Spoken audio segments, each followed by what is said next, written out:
नमस्कार दोस्तों, Pearl Academy के यूट्यूब चैनल पर आप सभी का तहे दिल से स्वागत करता हूं। हमने चैप्टर वाइज क्वेश्चंस की एक सीरीज स्टार्ट की हुई है जिसमें सारे क्वेश्चन सेलेक्टेड क्वेश्चन है जो आपके कॉम्पिटिटिव लेवल के एग्जाम्स में आए हुए हैं। तो आज प्रॉफिट एंड लॉस का लेक्चर नंबर 3 हम सॉल्व करेंगे। वीडियो को स्टार्ट करने से पहले मैं आपसे रिक्वेस्ट करता हूँ, अगर आप चैनल पर नए हैं तो चैनल को सब्सक्राइब करें। अगर वीडियो आपको पसंद आए तो वीडियो को लाइक करें, अगर ना पसंद आए तो आप डिसलाइक करना। तो हम पहला क्वेश्चन स्टार्ट करते हैं। एक वस्तु के क्रय मूल्य तथा विक्रय मूल्य का अनुपात A अनुपात B है। CP और SP कॉस्ट प्राइस और सेलिंग प्राइस का जो रेशियो दिया हुआ है वो A रेशियो B दिया हुआ है और कहता है यदि B A का 200% है तो क्रय मूल्य पर प्रतिशत लाभ ज्ञात करें। देखो, कोई भी नंबर है, आप 10 ले लो, 50 ले लो, 100 ले लो, कोई भी नंबर आप ले लो। मान लो आपने 15 ले लिया तो 15 अपने आप में 100% है।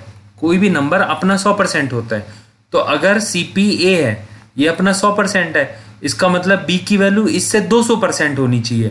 अगर 100% की वैल्यू A है तो 200% की वैल्यू कितनी होनी चाहिए? 2A होगी, ऑब्वियस सी बात है। तो यहाँ पे देखो, A रुपए का सामान था और 2A में बेच दिया तो इसको कितने का प्रॉफिट हुआ? A का प्रॉफिट हुआ।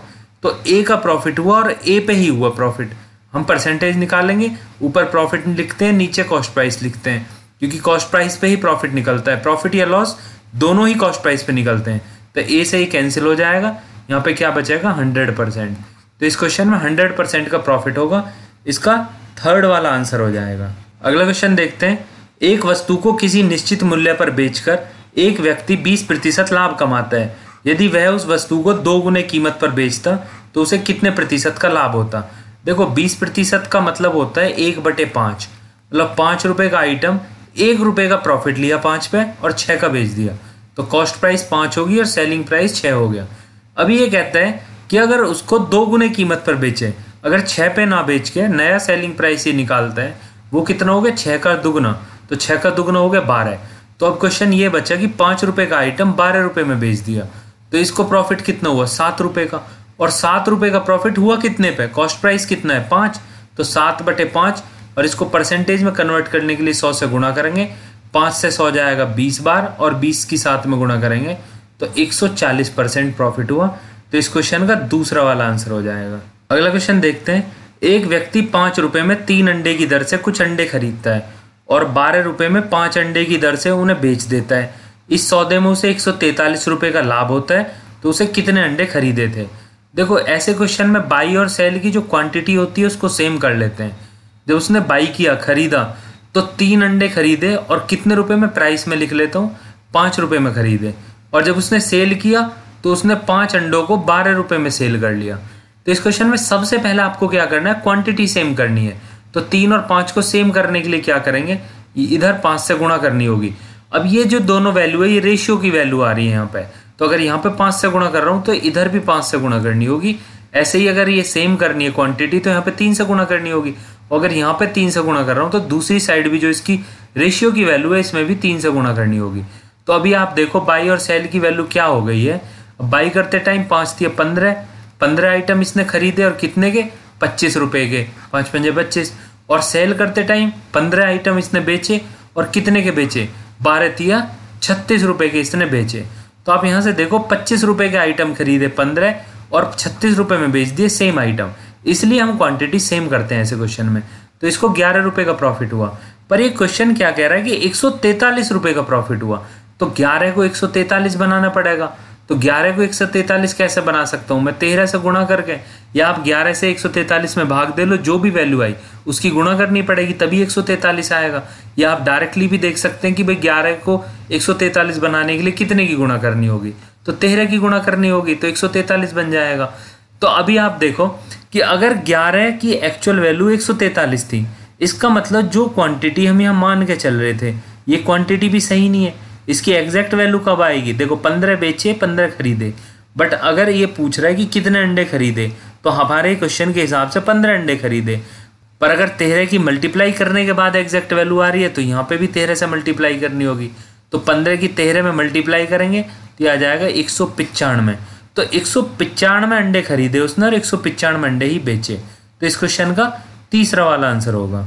अब इस क्वेश्चन में बहुत लोगों को डाउट होता है कि अंडे तो उसने 3 ही खरीदे थे और यहाँ पे 5 बेचे थे बट एक्चुअल में ये यहाँ पे क्या कह रहा है, ये दर बता रहा है। जैसे हम केले खरीदते हैं कि भाई 20 रुपए के दर्जन केले हैं, मतलब 20 रुपए में 12 केले मिलेंगे आपको। तो इसका मतलब वो ये रेट हुआ। आप ले तो कितने भी सकते हो, आप 12 केले लो या 20 केले लो या 36 केले लो, वो तो आपके ऊपर डिपेंड करता है। पर जो रेट है वो ये है कि 20 रुपए में 12 केले मिलेंगे। इसी तरह यहाँ पे भी रेट दे रखा था, एग्जैक्ट नहीं दे रखा था, उनको एग्जैक्ट मैंने बनाया। तो मैं आशा करता हूँ कि अच्छे से आपको समझ आया होगा। अगर नहीं आया है तो तभी भी कमेंट सेक्शन में बताइए, मैं दोबारा से इसको बता दूंगा। अगला क्वेश्चन देखते हैं। 60 रुपए में 12 संतरे बेचने पर एक व्यक्ति को 25% की हानि होती है। 100 रुपए में उसे कितने संतरे बेचने चाहिए जिससे 25% का लाभ हो? देखो 12 जो ऑरेंज थे उसके पास संतरे, उसने कितने का बेचा? 60 रुपए का। तो इसका मतलब ये सेलिंग प्राइस, विक्रय मूल्य। एक ऑरेंज की कीमत आप निकालोगे तो आ जाएगा 5 रुपए। अब ये 5 रुपए का अगर एक ऑरेंज उसने बेचा तो उसको 25% का लॉस हुआ। 25% का मतलब हुआ 1/4। ये 4 अगर कॉस्ट प्राइस हुआ तो 1 का लॉस हो गया। तो अगर 4 रुपए का कोई था आइटम और उसको 1 के लॉस पे बेचा तो कितने रुपए का बेचा? 3 रुपए का। मतलब सेलिंग प्राइस 3 होनी चाहिए। तो अगर ये 5 थी तो मेरे को यहाँ पे क्या निकालनी? कॉस्ट प्राइस निकालनी है कि ये जो ऑरेंज बेचा था 25% लॉस पे, इसकी कॉस्ट प्राइस क्या रही होगी। जिस भी वैल्यू को हम निकालते हैं, कॉस्ट प्राइस या सेलिंग प्राइस, उसको हम हमेशा ऊपर रखते हैं। और जैसे ये सेलिंग प्राइस की वैल्यू थी तो सेलिंग प्राइस को हम रखेंगे नीचे। तो यहाँ पे कॉस्ट प्राइस कितनी है? 4 और सेलिंग प्राइस कितनी है? 3। तो इसको रखेंगे नीचे। और इसलिए रखा है कि ये 4 CP है और ये 3 क्या है? SP, selling price. तो सेलिंग प्राइस से सेलिंग प्राइस कट हो जाएगा तो क्या बचेगा? सिर्फ कॉस्ट प्राइस बचेगा। तो एक ऑरेंज की कॉस्ट प्राइस निकल गई 5 चौक 20/3। इतने की उसकी कॉस्ट प्राइस थी और बेच दिया इसने 5 रुपए का। अभी ये क्या कहता है क्वेश्चन? ये कहता है कि इसको प्रॉफिट चाहिए 25%। तो 25% या तो जो ऊपर लिखा उसी से समझ लो। मैं क्वेश्चन करते टाइम ये सब नहीं लिखता हूँ, ये सिर्फ आपको समझाने के लिए लिख रहा हूँ। तो 25% का मतलब वो 1/4, मतलब 4 रुपए CP था और 1 रुपए का इसको प्रॉफिट चाहिए। ये कह रहा है ना कि 25% का लाभ होना चाहिए। तो 4 रुपए का आइटम को 1 का प्रॉफिट लगा के 5 का बेच दो, तो सेलिंग प्राइस 5 कर दो। अब तो अगर 20/3 जो कॉस्ट प्राइस है, मेरे को सेलिंग प्राइस की तरफ जाना है। तो सेलिंग प्राइस कितनी है? 5 और कॉस्ट प्राइस कितनी है? 4। अभी देखो ये CP है 20/3 और देखो मेरे को सेलिंग प्राइस की तरफ जाना है, तो सेलिंग प्राइस को ऊपर रखा और CP को नीचे रखा। इसलिए इसको नीचे रखा कि कॉस्ट प्राइस से कॉस्ट प्राइस कट हो जाएगा तो सिर्फ सेलिंग प्राइस बचेगा। तो ये कितना होगा? 20 पंजे 100 और बटे में आ गया 12। तो ये सेलिंग प्राइस आई एक ऑरेंज की कि इतनी होनी चाहिए, तब इसको 25% का लाभ होगा। अब ये कह रहा है कि 100 रुपए में कितने बेचने चाहिए। तो 100 रुपए है टोटल और इसको जो आइटम था, जो एक ऑरेंज की कीमत थी वो थी 100/12। तो यहाँ से हम सॉल्व करेंगे, 100 से 100 कैंसिल हो जाएगा, 12 ऊपर चला जाएगा। तो 100 रुपए में 12 ऑरेंज बेचने पड़ेंगे, तब इसको 25% का लाभ होगा। तो इस क्वेश्चन में तीसरा वाला आंसर होगा। क्वेश्चन सिंपल है, बस थोड़ी कटिंग इसलिए हो रही है कि मेरे को CP और SP की तरफ कैसे जाना होता है वो मैं आपको बता रहा हूँ। आप एक बार अच्छे से समझ लेंगे, आपको ये सब लिखने की जरूरत नहीं होगी, आप डायरेक्टली आंसर निकाल सकते हैं। अगला क्वेश्चन देखते हैं। एक व्यक्ति 50 रुपए कलम की दर से 50 कलम खरीदता है।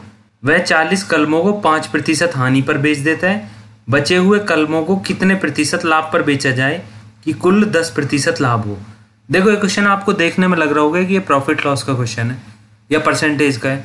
ये ना प्रॉफिट लॉस का क्वेश्चन ना परसेंटेज का। ये रेशियो एलिगेशन के मेथड से बहुत आसानी से सॉल्व हो सकता है। आप इसको प्रॉफिट लॉस के मेथड से भी कर सकते हैं, बट वो मैं सजेस्ट नहीं करूँगा। मैं आपको सिंपल मेथड दूसरा बताता हूँ। तो इसने टोटल पेन खरीदे 50, उसमें से ये क्या बोलता है कि 40 जो पेन थे इसके पास, कलम थी जो, तो 40 पेन को इसने 5% की हानि पर बेच दिया। मैं माइनस लिख रहा हूँ क्योंकि इसने हानि पर बेचा। और बाकी के जो 10 पेन बचे, ये पूछ रहा है इनको कितने प्रतिशत प्रॉफिट पे बेचे। तो मैंने मान लिया कि X% प्रॉफिट पे बेचे, तो इसको टोटल 10% का लाभ होगा पूरे ट्रांजेक्शन में। 50 पेन खरीदना और 50 पेन बेचना, ये हुआ टोटल ट्रांजेक्शन। इसको 10% का लाभ होना चाहिए, तो मैंने ये बीच में रखा। तो देखो 10% से माइनस करेंगे इसको, माइनस और माइनस प्लस, तो 10 में 5 जुड़ जाएगा, तो ये हो जाएगा 15%। क्योंकि बड़ी वैल्यू से छोटी वैल्यू को घटाते हैं, तो 10 से जब -5 को घटाएंगे तो माइनस माइनस प्लस हो जाएगा। इसी तरह अब x में से 10 को घटाएंगे तो ये हो जाएगा x - 10। अभी ये जो वैल्यू है, ये एक्चुअल में x - 10 जो वैल्यू है, ये परसेंटेज की जो वैल्यू है, ये रेशियो की वैल्यू है दोनों।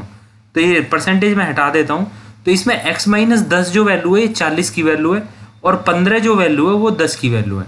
तो यहाँ से मैं निकालता हूँ कि ये वैल्यू कैसे निकलेगी। तो x माइनस 10/15 करो और यहाँ पे देखो x माइनस 10 के कॉरस्पॉन्डिंग वैल्यू कौन थी जी 40 और 15 के कॉरस्पॉन्डिंग में कौन सी वैल्यू थी 10। एक्चुअल में ये वैल्यू वो है जो रेशियो एक्चुअल वैल्यू निकलती है।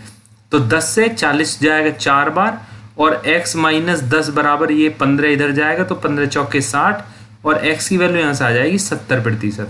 तो अगर बचे हुए 10 पैन को वो 70% के प्रॉफिट पे बेचे तब उसको टोटल ट्रांजेक्शन में 10% का फायदा हो जाएगा। तो इस क्वेश्चन में चौथा वाला आंसर हो जाएगा। अगला क्वेश्चन देखते हैं। एक व्यक्ति ने एक वस्तु को विक्रय मूल्य पर 20% लाभ कमाते हुए बेच दिया। देखो विक्रय मूल्य पर 20% कमाया तो 20% का मतलब होता है 1/5। तो अभी 5 कॉस्ट प्राइस नहीं है, अब है सेलिंग प्राइस विक्रय मूल्य, क्योंकि इसने स्पेसिफिकली ये बोला है कि विक्रय मूल्य पर 20% लाभ कमाया। तो 1 हो गया प्रॉफिट, तो यहाँ अगर 5 हो गया सेलिंग प्राइस, 1 हो गया प्रॉफिट, तो कॉस्ट प्राइस कितना हो जाएगा 5 में से 1 जाएगा 4 हो जाएगा कॉस्ट प्राइस। उसके बाद कहता है कि लागत मूल्य पर 10% कम हो गया तो उसने विक्रय मूल्य में भी 10% की कमी कर दी, तो लागत मूल्य पर उसका प्रतिशत लाभ बताओ। अभी देखो 4 का 10% कम करेंगे 0.4 कोई मतलब नहीं है। इसको मैं क्या करता हूँ एक एक जीरो लगा देता हूँ, ये रेशियो की वैल्यू कोई फर्क नहीं पड़ता कि भाई 10-10 की गुणा कर दी तीनों वैल्यूज में, कोई दिक्कत नहीं है। तो 40 का 10% कम हो गया, लागत मूल्य कम हो गया, तो 40 का 10% हुआ 4, तो 40 में से 4 घटाएंगे बचेगा 36। तो ये कह रहा है इसने सेलिंग प्राइस में भी 10% का कमी कर दी। तो 50 की 10% हो गया 5, तो 50 में से 5 घटाए तो हो गया 45, मतलब 36 रुपए का आइटम 45 में बेच रहा है। कितने का प्रॉफिट ले रहा है 9 रुपए का। अभी इसने ऐसा नहीं बोला कि विक्रय मूल्य पर प्रतिशत लाभ बताओ, प्रतिशत लाभ बताओ। बाय डिफॉल्ट कॉस्ट प्राइस, जो बाय डिफॉल्ट कॉस्ट प्राइस मतलब क्रिय मूल्य पे ही निकाला जाता है। तो 9/36 करेंगे क्योंकि 36 यहाँ पे क्रिय मूल्य है और गुणा करेंगे 100 की परसेंटेज में कन्वर्ट करने के लिए। तो 9 से 36 जाएगा 4 बार और 4 से 100 जाएगा 25 बार, तो 25% का लाभ होगा इसको। तो इस क्वेश्चन का कौन सा आंसर हो जाएगा, दूसरा वाला इस क्वेश्चन का आंसर हो जाएगा। अगला क्वेश्चन देखते हैं।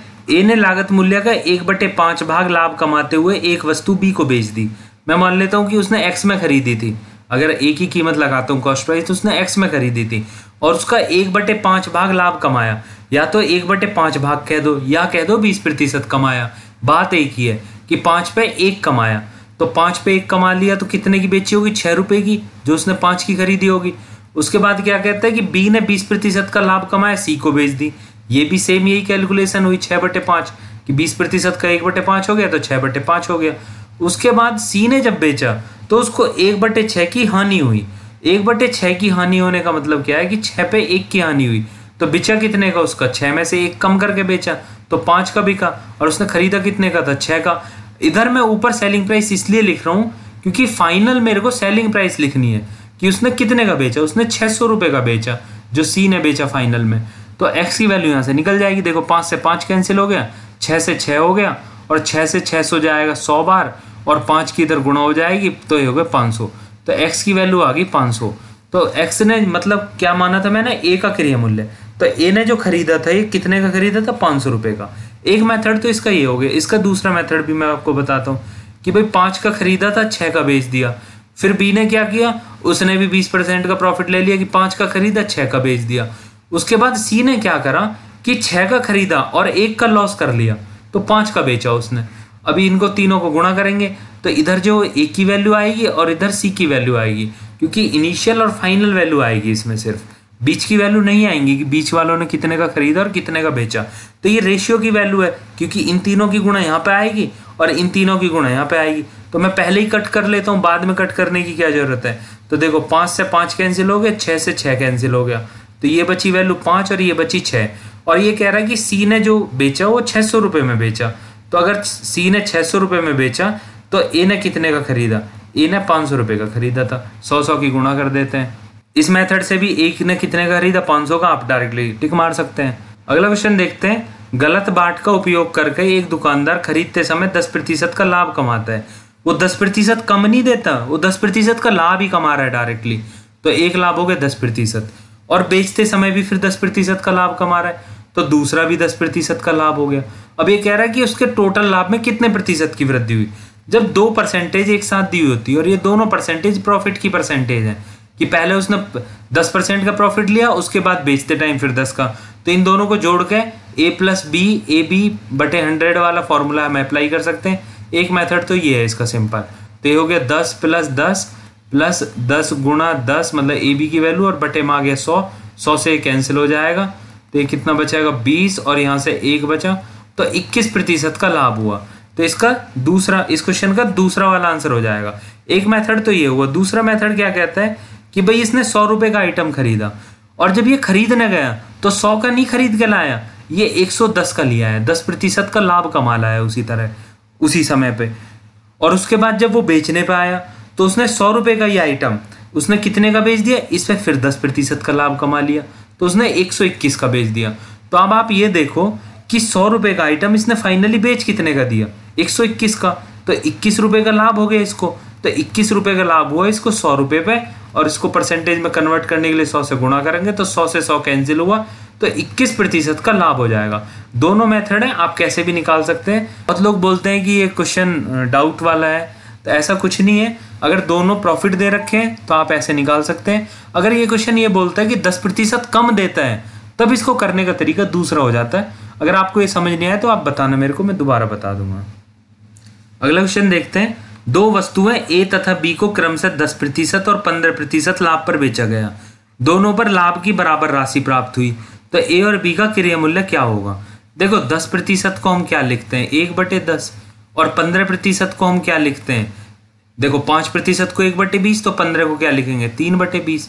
कहने का मतलब क्या हुआ कि 10 रुपए की कोई चीज थी, ये कॉस्ट प्राइस लिख लेता हूँ, और प्रॉफिट कितना हुआ 1 रुपए का, बेचा कितने का 11 का, ये सेलिंग प्राइस होगी। उसके बाद दूसरी कंडीशन में क्या है कि 20 रुपए का कोई आइटम था, इसमें प्रॉफिट हुआ 3 रुपए का, बेचा 23 रुपए का। बट क्वेश्चन कहता है कि दोनों में बराबर राशि प्राप्त हुई लाभ की। तो अगर दोनों में बराबर राशि प्राप्त हुई तो यहाँ पे अगर 3 है तो यहाँ पे भी 3 होना चाहिए, तो इसमें 3 से गुणा कर दो। अब देखो यहाँ पे 3 से गुणा हुई है तो यहाँ कॉस्ट प्राइस में भी गुणा होगी और सेलिंग प्राइस में भी गुणा होगी। अब ये क्या पूछना चाह रहा है, ये कह रहा है कि क्रय मूल्य क्या हो सकता है। तो क्रय मूल्य यहाँ पे कितना है, यहाँ पे 30 रुपए, और यहाँ पे कितना है, यहाँ पे 20 रुपए। 30 और 20 का मैं रेशियो देखता हूँ तो 3 और 2 आता है। 3 और 2 का इस क्वेश्चन में देखो कि रेशियो कहाँ पे बन रहा है, तो थर्ड वाले ऑप्शन में दिख रहा है सिर्फ मेरे को कि 3000 और 2000, सिर्फ एक ही ऑप्शन सेटिस्फाई कर रहा है। तो इस क्वेश्चन का तीसरा वाला आंसर हो जाएगा। अगला क्वेश्चन देखते हैं। 15 रुपए प्रति कलम की दर से एक व्यक्ति ने 150 कलम खरीदे, उसमें से 50 कलमों को उसने 10% लाभ पर बेच दिया। पूरे सौदे में 15% का लाभ कमाने के लिए बचे हुए कलमों को किस कीमत पर बेचना चाहिए। देखो 12 रुपए कलम के हिसाब से खरीदे, इसका कोई मतलब नहीं है क्वेश्चन में। आप डायरेक्टली देखो कि कितने पेन खरीदे उसने, 150 पेन खरीदे उसने टोटल, जिसमें से कि 50 पेन उसने बेच दिए। कितना प्रॉफिट लिया 10% का। बाकी कितने पेन बचे, 100 पेन और बचे होंगे, इस पर कितना प्रतिशत लेगा नहीं पता। आप एक्स मान के भी कर सकते हो, बट इस क्वेश्चन को मैं एक्स मान के नहीं करूंगा, आपको और अच्छे से बताऊंगा। ऐसा मैंने पीछे भी एक क्वेश्चन कराया, और उसको टोटल प्रॉफिट कितना लेना है पूरे ट्रांजेक्शन में, 15% का। तो देखो 15 से अगर 10 जाएगा तो कितना बचेगा 5, और ये वैल्यू इसको नहीं पता है कि क्या आएगी, क्योंकि ये वैल्यू नहीं पता यहाँ पे। तो देखो यहाँ पे 5 आ गया। अब आप ये देखो कि 100 को क्या लिख सकता हूँ मैं, 5 कैसे लिख सकता हूँ, 20 से भाग करना पड़ेगा। तो इस वैल्यू को निकालने के लिए भी जो यहाँ पे वैल्यू है, मेरे को इधर 20 से भाग करना पड़ेगा। तो 20 से मैं भाग करूंगा तो ये कितना आ जाएगा 5/2। 5/2 का मतलब हुआ 2.5। और ये वैल्यू कब आई होगी, जब इस वैल्यू ने इसको घटाया होगा, जो यहाँ पे वैल्यू ही रही होगी उसमें से 15 को घटाया होगा तो 2.5 आई होगी। तो मैं क्या वैल्यू मानूँ कि 2.5 आना चाहिए, 17.5 होना चाहिए। 17.5 में से 15 घटाएंगे तो 2.5 तो बचेगा, 2.5%। यही था, क्योंकि 15 में से 10 को घटाया था तो 17.5 में से 15 को घटाएंगे। रेशियो एलिगेशन के अगर क्वेश्चन आपने किए होंगे तो आप ये बात समझ पा रहे होंगे। तो 100 पेनों को कितने प्रॉफिट पे बेचे कि उसको टोटल 15% का फायदा हो जाए, तो इसको 17.5% के प्रॉफिट पे बेचे।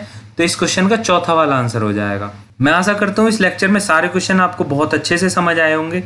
फिर भी अगर किसी क्वेश्चन में डाउट रह जाता है तो मेरे को कमेंट सेक्शन में लिख के बताइए। अगर आपको इस तरह की और वीडियो चाहिए या मेरे पढ़ाने का तरीका आपको पसंद आता है तो इस वीडियो को लाइक करें, अपने चैनल को सब्सक्राइब करें। जय हिंद, वंदे मातरम।